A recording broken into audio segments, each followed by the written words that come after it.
Welcome to this video. The first game of the World Championship match between Vichy Anand, the challenger, and the world champion Magnus Carlsen has been played today in Sochi, Russia, and it was a very interesting game. Yeah, I'm going to cover all the games of this match, of course, doing this daily game of the day videos. The games are normally over in the evening hours Central European time, so that is normally the time when I do analyzing, recording and so on. So probably in the evening hours European time or late afternoon in the US I will do the upload so that you can enjoy the analysis just a couple of hours after the games have been finished. Before I start with the actual game, I want to take this chance to thank all the channel viewers who have responded to my video that I posted earlier today, just about 8 or 9 hours ago, when I introduced this donation button. There have been many donations and I'm totally enthusiastic that so many of you have donated. Thanks a lot for that. Okay, but you're here for some chess. Let's see what happened in the game. D4, exclamation mark. The first good move of the match by the challenger. Yeah, why is that? Because against E4, Carlsen had played the Berlin defense of the Rui in the last match, and this really led nowhere. Anand had no winning chances whatsoever with E4, and I think it was really called for to go for something else. I was not totally expecting D4 because it's a case where basically everyone expected it, and I was actually thinking maybe Vichy is going for some reverse psychology and plays E4 anyway, comes up with some ideas against E5, but it didn't happen. He played D4. So normally you would expect a Nimzo or Queen's Indian to happen, but G6 by Magnus. Okay, that's a surprise, and basically announces that he's going to play the Grunfeld. The King's Indian in a World Championship match by Carlsen would be really a sensation. The Grunfeld is a slight surprise, but nothing totally out of the ordinary. The Grunfeld is an opening that Carlsen has played before, and we can put it on the board here. That he has been played before.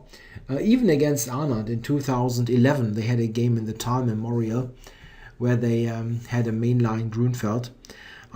It's, by the way, interesting that Vichy also has played F3 a number of times, for example in his World Championship match against Boris Gelfand, and with this match this F3 move really became a popular option. But here Vichy goes for the normal Knight C3 line, after which D5 led to the Grunfeld.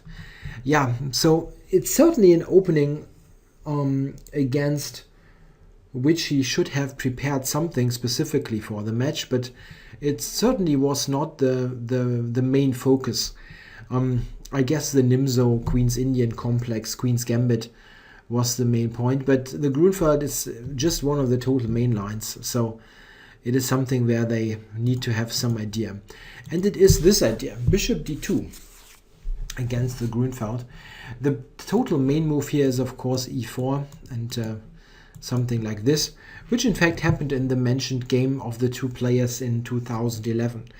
This Bishop D2 move is a sideline, but a very interesting one actually. It's one of those little poisonous moves that require some accuracy by black. Yeah, Carlsen now plays the move Bishop to G7. Looks very normal. E4. It's not the only move, by the way. Knight B6 is also a move. This one. Yeah, retreating the knight and attacking the pawn immediately so that E4 is not possible. After that, white normally plays the bishop somewhere, or Knight F3 is also possible. Yeah, but he went Bishop G7 here, not this, Bishop G7, E4, and now something that, well, it's not a surprise, but Still not the main line. Carlsen now captured on c3. Yeah, this is a move that had a somewhat dubious reputation for a very long time. It was always believed that after bishop takes c3, white sort of got what he wanted out of this bishop d2 idea. This is true, but it's still not bad for black. The whole idea to allow this bishop takes c3 has been recommended in those groundbreaking works by Boris Avrukh on the Grunfeld. However, Avrukh has a different main line, as we see now. After castles, queen d2. Here black's most popular move is the move c5, also quite logical, attacking the center. But Carlsen played knight c6. This is a sideline and not very well known, but it leads still to rather typical Grunfeld play. Black has this pressure against the center, and yeah, white covers this, and black puts more pressure on the center, threatening to take here and take on d4. d5, yeah, not much else. White needs to advance, and black captured on f3. Yeah, now the next move by Anand is a new move, a novelty. Nothing really spectacular, very normal looking move. Bishop takes g7 is what Vichy played. He inserted this trade. In a game played earlier this year, g takes f3 was played.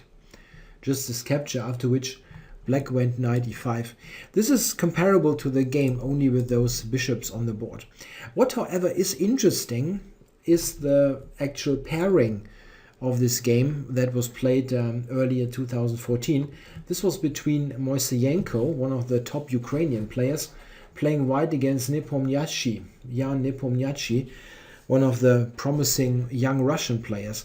And why is this interesting? Because Nepomniachtchi has been a second to Carlsen in tournaments.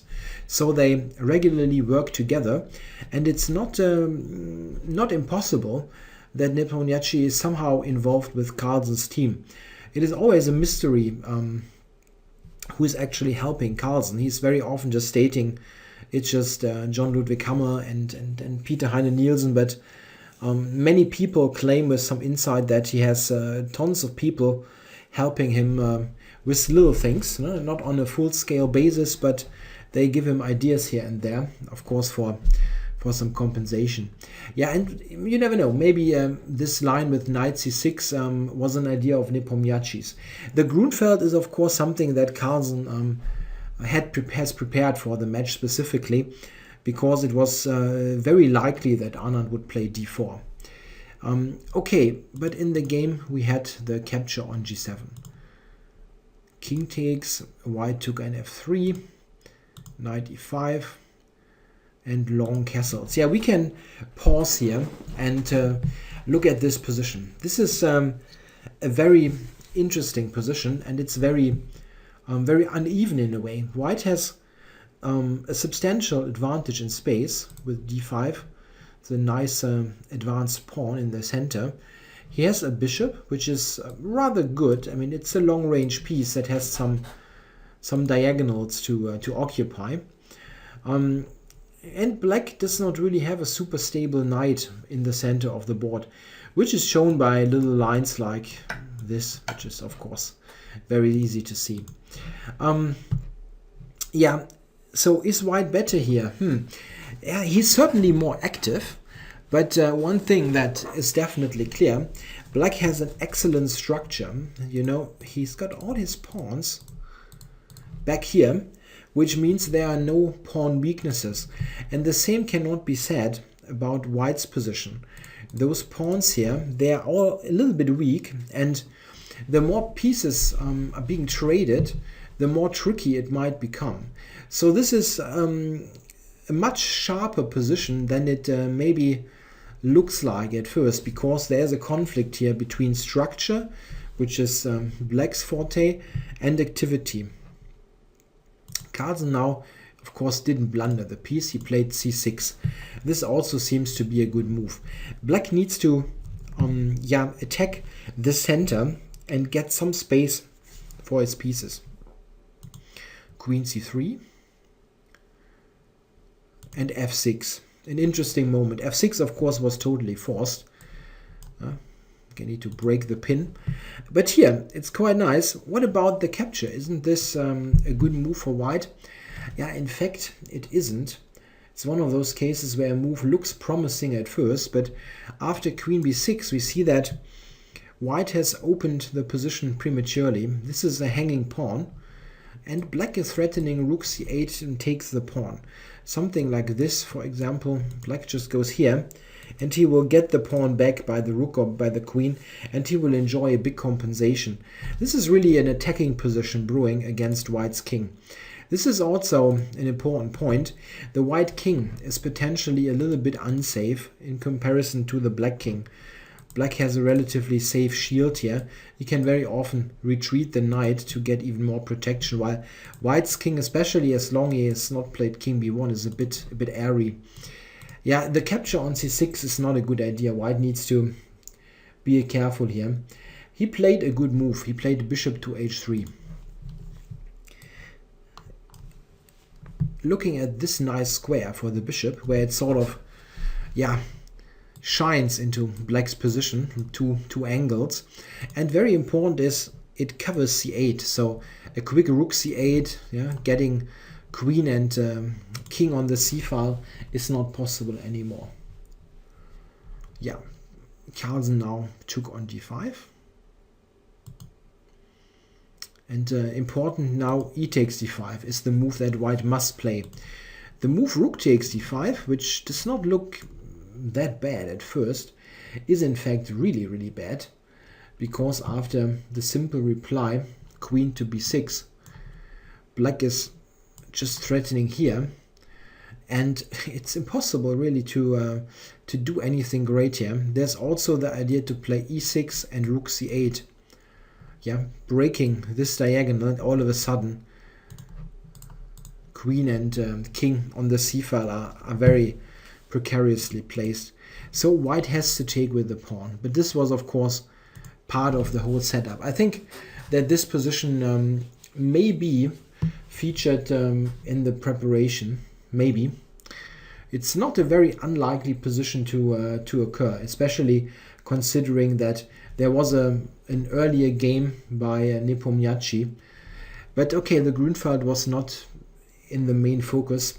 Hard to tell. But the overall structure certainly was something that was looked at beforehand when the bishop d2 line was selected. Okay, how did it continue? Carlsen dropped back to f7. Yeah, that's a good move here. This knight was not on a stable post anywhere. It was always bound to be kicked with f4. And Anand in fact plays f4 now. f4, queen to d6. So queen to d6 is the start of a regrouping. What black wants to do is maybe get the rook to d8, put some pressure on the pawn. He cannot ever go to c8. Yeah, that's a constant, not from there, from here. That's a constant issue with this bishop. Of course, a little idea on the side is the attack here on the pawn. Yeah, Anand played queen to d4. He has to cover the pawn. Rook to d8. And bishop to e6. As mentioned, this is the post that the bishop had in mind when it came to h3.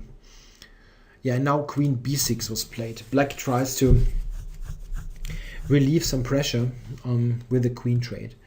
Yeah, here's an interesting moment of the game. It is an interesting spot because here a fundamental change could have been taken place.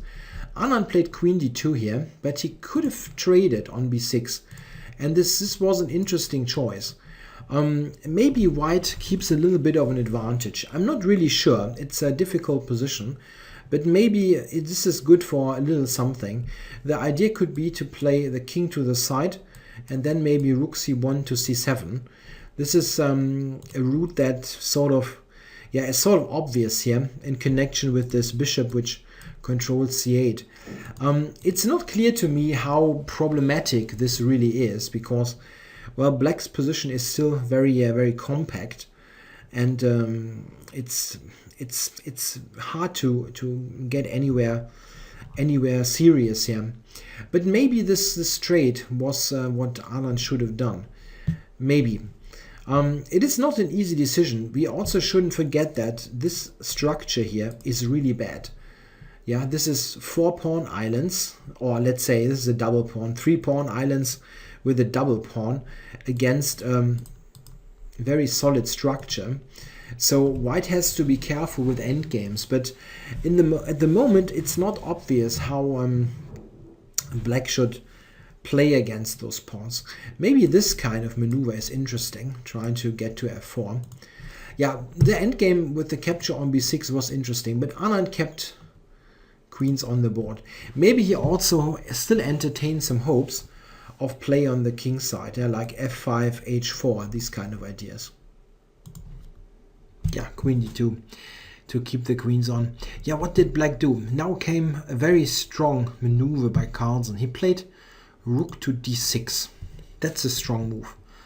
Why? Yeah, because it addresses this problem of the e6 bishop. After this, he went knight to d8. Yeah, just getting rid of this bishop if possible. Yeah, what should white do now? An interesting moment in this game. A move that looks fairly obvious is to just move the bishop away, maybe here. Yeah, trying to keep it on the board and attacking e7. However, black here can just go e6. And it's not clear what white has gained here. The problem is that probably the best that white can do is some full-scale trade here. Takes. Yeah, maybe this check or capturing directly, it does not make much difference. This kind of thing is the best that white can hope for. And the issue is that this is not a very pleasant endgame. If we think about this, those pawns are weak. Black has ideas and is exactly the type of position that you absolutely don't want to have against Carlsen under any circumstance, and especially not in a World Championship match. He will torture you forever, and it's not clear that you actually will draw at the end.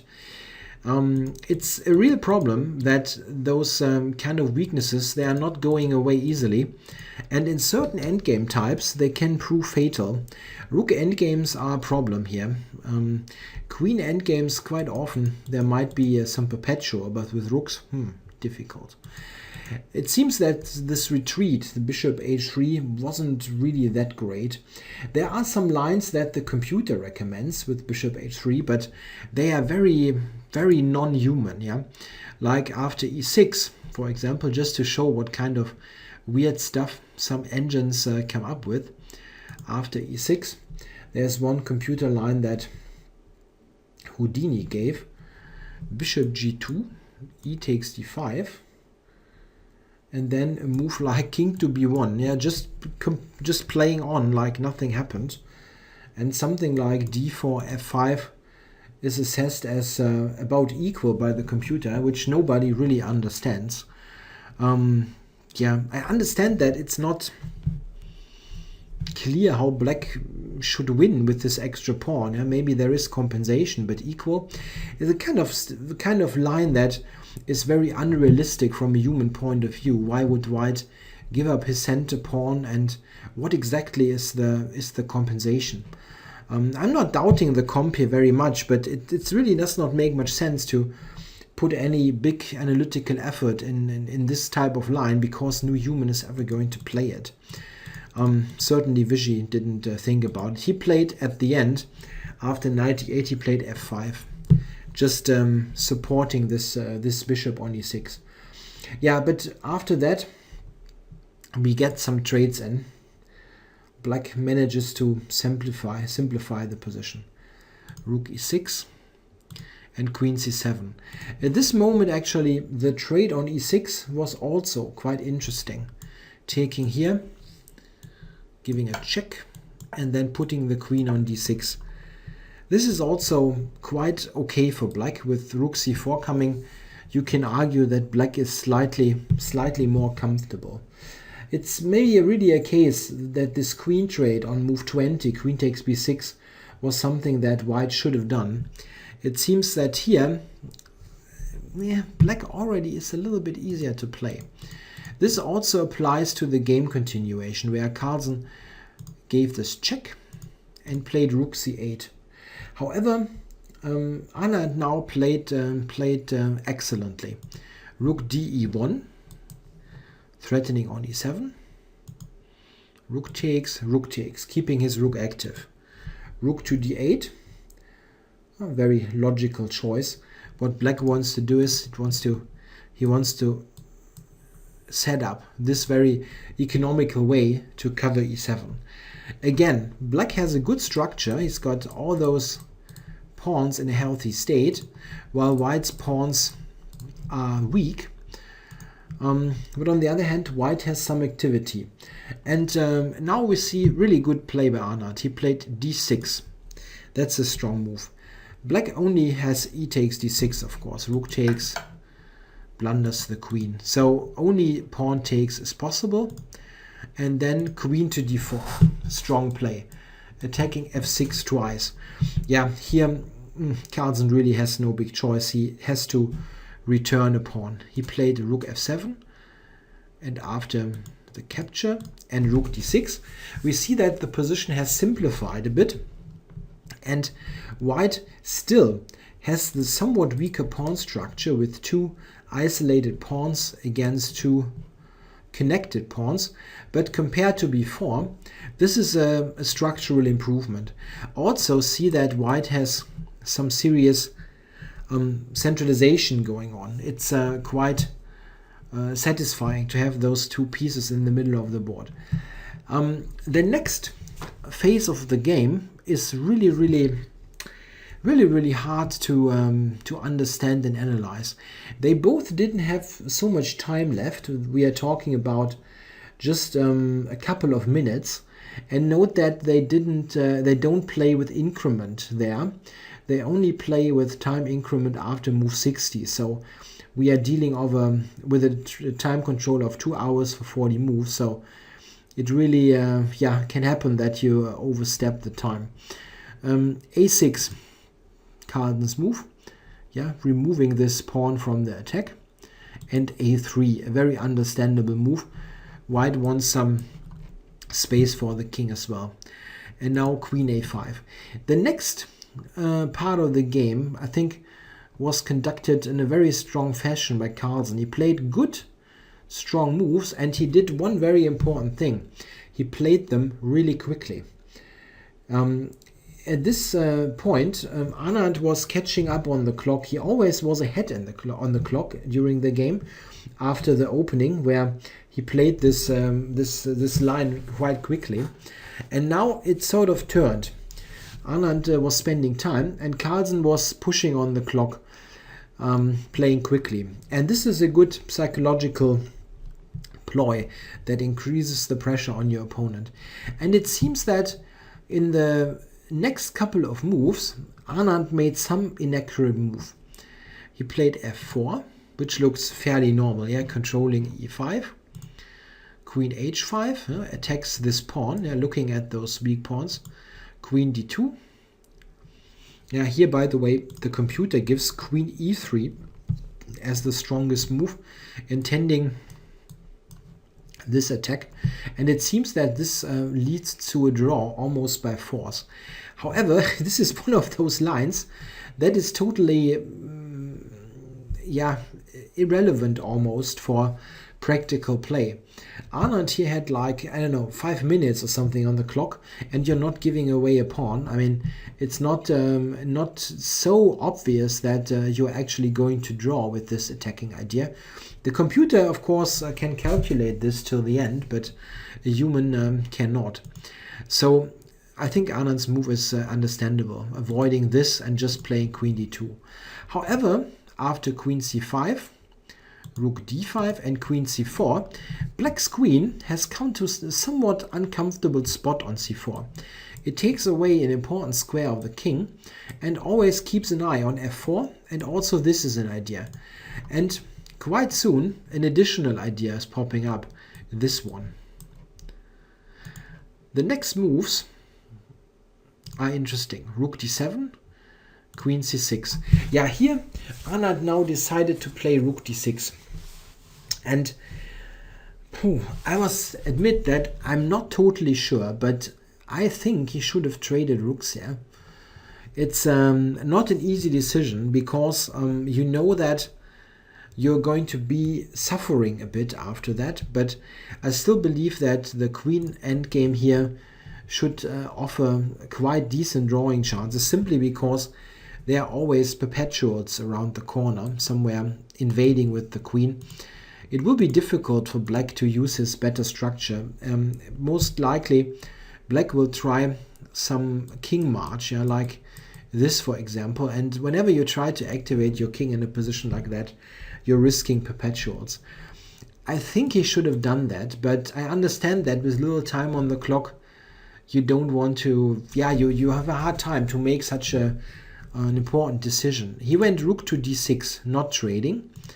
Check, king a2, rook e7. And we see that with a kind of, I don't know how to call it, kind of like with some sort of slow creep, black has come out of his position here and has activated. The queen is in the middle of the board and the rook is on an important open file, while white mostly has gone backwards. So I don't know sometimes how Carlsen does it, but black now is slightly better. Yeah, it is definitely easier to play black. It seems that it's not something super serious yet, but white is now definitely obliged to play precisely. He played queen c1, already under serious time pressure. Not a move you love to play, but there was this idea, check and rook e2, and queen c1 is one of the few moves that addresses that. And now, quickly played by Carlsen, a5. A little move, but strong. He intends to go a4, which takes away important space from white's king. A very important move, very typical move of a strong player. He uses all the resources that he has. In this case, the a-pawn, gaining more space, and yeah, as mentioned, trying to rob white's king of important squares. Now, white's king also comes into focus. Yeah, and here Anand really had to make his final move 40. He went with queen f1. It was also interesting to play queen c8 and play actively, but this is the kind of move that you don't make when your clock is ticking down. This kind of idea, going for a counter attack. It's quite interesting and not totally clear if black can win after that, but as mentioned, it's not a very likely choice for someone who's just about to complete the time control. Yeah, Anand played queen f1. Yeah, just keeping the position as is, and it still seems to be okay. a4, queen f1, and a4 by Carlsen. White's under pressure. Rook d1, yeah, a retreat, but I think it's necessary. On d6 the rook was unprotected and you need to coordinate. And it's still sufficient for white, I believe. Queen c2 and rook to d4. That's a good move. The idea is to... that's not a good move. I jumped in my notes to another rook d4. Here this rook d4, it's a good idea, but it seems to have a drawback. When you analyze this with an engine, which is the only way really to get to the truth of the whole thing, it gives queen f3 as the right choice, with still a position that white can hold. It is, however, very difficult to calculate all those moves. After queen f3, for example, black can play b5 and just continue. He is more comfortable, but it seems to hold. Not fun to play, but it seems to hold. The problem with the move that Anand plays is this rook d4 move, that after rook d4, it seems that now Carlsen could have won the game. And to be honest, if he would have played the move, he didn't, then this would have been, yeah, really, really awful for Anand and a serious blow to his chances in the match. It's my personal opinion, if Carlsen scores the lead in the match, then he will win it. The only chance that Anand has is to somehow score the lead and try to keep it. Yeah, let's have a look. The move that probably would have won is the move Rook e3 here. Yeah, why Rook e3? It's a very forcing move. The big threat now is Rook takes a3 with checkmate. So what exactly is the threat? If white is doing nothing, you go here, king takes and mate. That's nice. So Rook e3 is in fact a really forcing move. White only has two possible tries to defend. One is the move Rook d7, trying for a counter attack. Rook d7. Rook d7, yeah, check. King has to go to h6, and then the capture. Yeah, has black just given up a pawn? No, he has a big point, and this is the move Rook to b3. Now white faces this mate threat, and he really has to take on b3. There is no choice.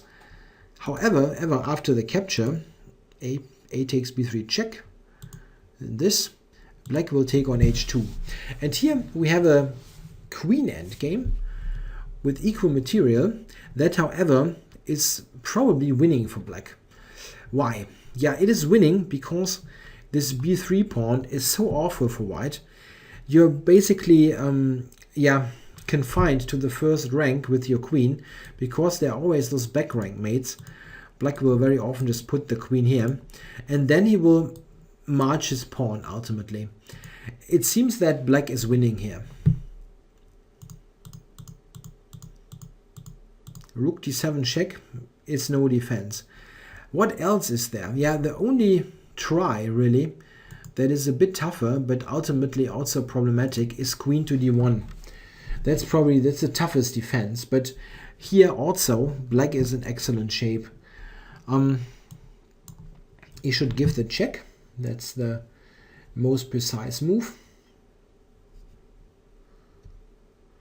And after this we will get an endgame. An endgame like this, or Rook b3 first, it does not matter really. We can something like this will happen. And here white is facing a very ugly defense. The rook here is covering b5 while b5 is covering a4. So the whole queen side builds or is basically a unit that covers itself, and this rook has a strong position which confines the white king. And black has a pretty simple idea. He can play f5 and then march the king. This endgame seems highly critical. Probably it's lost. The engine is just on the edge of calling it lost. My hunch is black will win. So it seems that Rook e3 in this position was the winner, meaning that Rook d4 was a mistake by Anand. Yeah, a big point in the match, probably already in the early game here, in the first game. What did Carlsen play? He played something very logical actually. He played Rook e2, threatening mate on b2, and he saw that after Rook b4 he has the move b5. And if you look at this, it looks absolutely terrible for white. Yeah. What is white's move? He cannot take here because of this losing a rook. And you have very little possibilities here. Note also that black is intending to play stuff like rook here, and queen b1 mate. It's really a big attack. But in this specific position that was on the board, white has one move, only one move, but this will draw the game. And this was played by Anand. Queen to h1. In the corner, the idea is queen b7 check, with all of a sudden some counterplay. And only this move keeps the game within the area of a draw. Yeah, Carlsen here spent some time trying to still find something, and then played rook e7, covering the check on b7. Yeah, the problem is that if he takes here, there is queen b7 check, king h6, and now this move, intending queen h8 mate. Yeah, and it's really not possible now for black to play for a win. You have some chances to lose though. This is possible. You can try for this, after which really you can still lose, or queen to g8 is also a possibility. Yeah, that's really not a winning try for black, so not really something you want to do. You also can play stuff like rook g2, blocking this, but after that white has the strong move queen to f1, intending to grab here, and it's not clear that this helps black at all. Yeah, what Carlsen did is at the end he played the move rook to e7, covering, and now queen to d5 is the key move, the only move that keeps the game drawn. Yeah, attacks here and keeps an eye on this important b7 square to give the check. After rook e1, threatening checkmate, now queen d7 was played, and after king h6, queen h3, we had, after queen d7, the draw agreed. Yeah, so a draw in the first game, and a very interesting game from the psychological point of view. It was a little bit of an up and down struggle. First, it seems that Vichy had the better of it because of the opening prep where he had more time. Then Carlsen got a quite good position, and within the time trouble, it got serious with Anand needing to be very precise. He didn't find the most precise defense, after which Carlsen could have won, which he didn't see. And the other line that Carlsen chose ran into this somewhat miraculous defense with the queen in the corner. Those kind of moves are always difficult to see. This move is really strong. So who is disappointed here? Not clear. Carlsen maybe for not winning. Anand maybe for getting into trouble when he actually had a fine position and somehow, in a somewhat similar fashion as in Chennai 2013, ran into problems from a very simple position. Yeah, hard to tell, but I think for the match it's a good thing that we had a draw in the first game. A win by Carlsen with black really, I think, would have dealt a very serious psychological blow to the challenger. I'm not really in favor of any of the players, I must admit, but just in order to get a good competitive and thrilling match, it's in, I guess, our interest that Anand is not losing a game very much at the beginning with white. Yeah, I hope you enjoyed the coverage of this game. I'll be back tomorrow with game 2, where Carlsen has the white pieces for the first time. Thanks for watching.